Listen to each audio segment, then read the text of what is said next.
Hello student, I am Leelam Chandrakar from department of zoology. आज की इस लेक्चर में हम ट्रिपैनोसोमा के लाइफ साइकिल और उससे होने वाली डिसीज़ के बारे में डिस्कस करेंगे। तो इसमें सबसे पहले देखते हैं life cycle of Trypanosoma. Trypanosoma एक डायजेनेटिक पैरासाइट है। डायजेनेटिक पैरासाइट का मतलब होता है ये अपना लाइफ साइकिल 2 होस्ट में कंप्लीट करता है। तो कोई भी पैरासाइट की लाइफ साइकिल जब 2 होस्ट में कंप्लीट होती है तो उसे डायजेनेटिक पैरासाइट कहा जाता है। इसका प्राइमरी होस्ट होता है मेन यानी कि ह्यूमन, और इसका सेकेंडरी होस्ट एक इंसेक्ट है जिसका नाम है सीसी फ्लाई। ठीक है, इस सीसी फ्लाई का जूलॉजिकल नेम है ग्लोसिन पैल्पेलिस। तो पहले देखते हैं कि ट्रिपैनोसोमा का लाइफ साइकिल मेन में कैसे कंप्लीट होता है, ह्यूमन में कैसे कंप्लीट होता है। ठीक है, तो जब भी कोई इन्फेक्टिव सीसी फ्लाई किसी ह्यूमन को काटती है, ठीक है, ये मक्खी जो है वो ब्लड सकिंग होती है, मतलब ये ह्यूमन का ब्लड सक करती है। तो इसके सलाइवा में प्रेजेंट जो ट्रिपैनोसोम होते हैं वे इंसानों के ब्लड में आ जाती हैं। अब इंसानों के अंदर ये जो ट्रिपैनोसोम है वो 3 फॉर्म में होते हैं, मतलब 3 स्टेज में होती हैं। तो इसमें फर्स्ट फॉर्म है long and thin form, second है शॉर्ट एंड स्टम्पी फॉर्म, और थर्ड फॉर्म होता है इंटरमीडिएट फॉर्म। ठीक है, तो लॉन्ग एंड थीन फॉर्म नाम से ही पता चल रहा है कि इस फॉर्म में ट्रिपैनोसोम लंबे और पतले होते हैं। ठीक है, शॉर्ट और स्टम्पी मतलब वो छोटे हो जाते हैं, इसकी लंबाई घट जाती है। और इंटरमीडिएट फॉर्म का मतलब ना बहुत लंबे साइज के होते हैं और ना ही ज़्यादा छोटे साइज के होते हैं, बीच के मीडियम साइज के होते हैं। तो ये जो लॉन्ग सिलेंडर फॉर्म है, ठीक है, इसमें फर्स्ट स्टेज है लॉन्ग एंड सिलेंडर फॉर्म। ठीक है, वो ब्लड में लॉन्गिट्यूडनल बाइनरी फिजन के द्वारा मल्टीप्लाई कर अपनी संख्या को बढ़ाते हैं।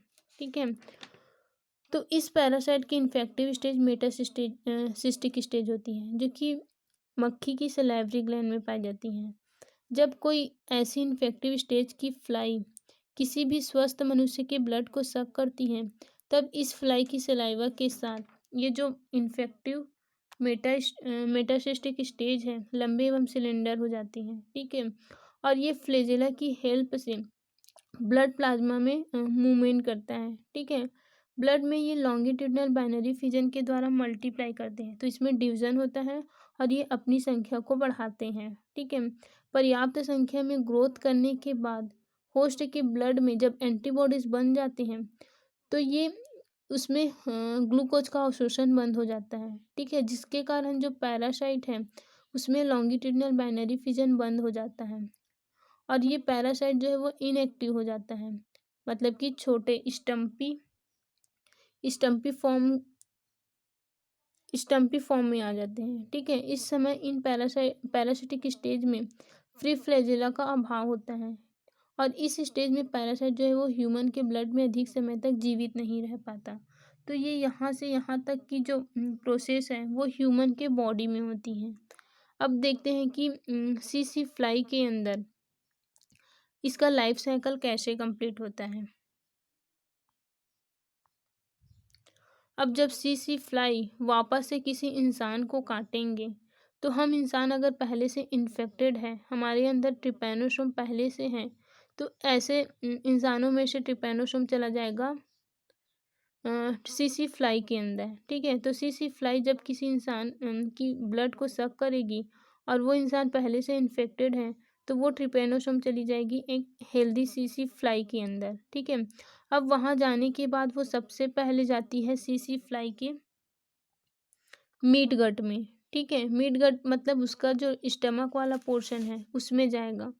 मीट गट में जाने के बाद ट्रिपैनोसोम वहाँ कुछ दिनों तक रहते हैं, फिर वो अपना लॉन्गिट्यूडनल बाइनरी फिजन करते हैं, यानी कि एसेक्सुअल रिप्रोडक्शन करते हैं और एसेक्सुअल रिप्रोडक्शन के थ्रू अपनी संख्या को बढ़ाते हैं। ठीक है, अपनी पॉपुलेशन को ये बढ़ाएंगे। उसके बाद कुछ दिनों बाद वो अपने लॉन्ग सिलेंडर फॉर्म में चेंज हो जाता है। ये long cylinder form mid gut की एक्स्ट्रा पेरिट्रोफिक स्पेस के पोस्टेरियर एंड मतलब पश्च सिरे पर पहुंच जाते हैं, जहाँ पे ये कुछ दिनों तक निरंतर मल्टीप्लाई करते हैं और 15 दिन में इस एक्स्ट्रा पेरिट्रोनिक स्पेस के अग्र सिरे से निकलकर ये प्रोवेंट्रिकुलर की कैविटी में पहुंचते हैं। ठीक है।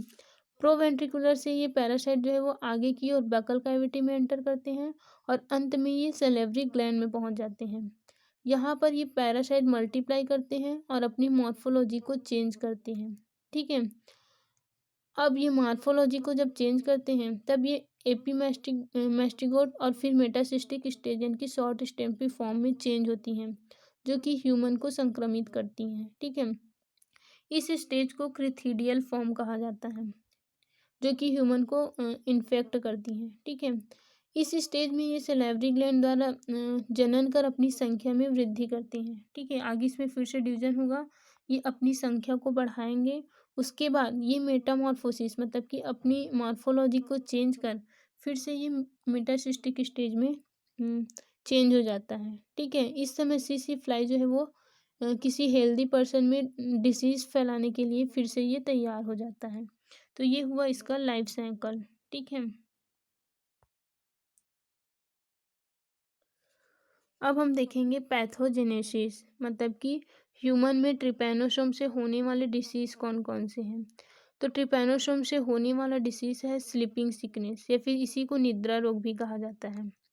तो देखते हैं कि ये जो स्लीपिंग सिकनेस है डिसीज है वे क्या है। स्लीपिंग सिकनेस को गैम्बियन ट्रिपैनोसोमियासिस भी कहा जाता है। ये डिसीज होती है वेस्ट अफ्रीका में और ये ट्रिपैनोसोमा के इन्फेक्शन से होती हैं। तो जब इन्फेक्टिव सीसी फ्लाई किसी इंसान को काटती है तो ये स्लीपिंग सिकनेस डिसीज होती है। ठीक है। अब ये स्लीपिंग सिकनेस डिसीज होती कैसी है और इसका सिम्टम्स क्या है। तो जब इन्फेक्टेड सीसी फ्लाई किसी ह्यूमन को काटती है तो जहाँ पे काटती है मतलब जहाँ पे घाव होता है वहाँ पे इरिटेशन होता है और उस घाव के आसपास रेड कलर के डार्क स्पॉट बन जाते हैं। ठीक है। ये सब तब होती है जब ये फ्लाई काटती है। ठीक है। अब इन्फेक्शन कैसे होता है। तो जब सीसी फ्लाई ट्रिपैनोसोमा के ह्यूमन के ट्रिपैनोसोमा को ह्यूमन के ब्लड में छोड़ देता है तब इन्फेक्शन होता है और स्लीपिंग सिकनेस डिसीज होती है। और जब ब्लड से होते हुए ये पैरासाइट पैरासाइट मतलब ट्रिपैनोसोमा सेरिब्रोस्पाइनल फ्लूइड में पहुंच जाता है तब स्लीपिंग सिकनेस डिसीज होती है। ठीक है। अब जब ये डिसीज हो जाती हैं तो सिम्टम्स क्या क्या आता है। तो पहला लक्षण है वीकनेस होती है, फिर इसके बाद वेट लॉस होता है, उसके बाद एनीमिया मतलब कि खून की कमी हो जाती है, फिर पल्स रेट जो है वो बढ़ जाती है और हेडेक होने लगता है। जो पेशेंट है उसे बार बार नींद आती है और कुछ दिनों बाद वो कोमा में चला जाता है और अगर टाइम से ट्रीटमेंट नहीं हुआ तो पेशेंट की डेथ होना निश्चित है। ठीक है।